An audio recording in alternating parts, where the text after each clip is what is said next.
Les gangsters corses ont souvent suscité beaucoup d'admiration chez les mafieux siciliens ou italo-américains, parce que c'était un banditisme traditionnel très intelligent, très dur et très taiseux.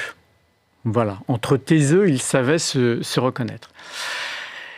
Il y a encore une situation très particulière depuis le 19e siècle, c'est d'un grand banditisme omniprésent, qui fait régner son impérium sur le monde économique et politique. Et le phénomène s'est plutôt aggravé ces dernières décennies.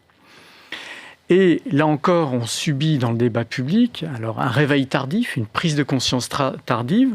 Après des décennies de relativisation ou de déni, on est maintenant dans l'emphase sémantique. Vous voyez, c'est l'extrême inverse. Et aujourd'hui, tout le monde parle de mafia corse.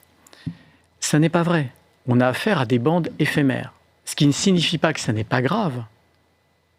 La situation est d'une très grande gravité. Mais sociologiquement, nous n'avons pas affaire à des sociétés secrètes. La preuve en est, une des plus grandes bandes corse, c'était la fameuse bande dite de la Brise de Mer, qui était née dans le nord de l'île, autour d'un bar à Bastia. Cette bande a régné sur une grande partie de cette île, et très au-delà, un petit peu en Afrique et un petit peu auprès du pouvoir politique en France. Elle a régné pendant 20-25 ans.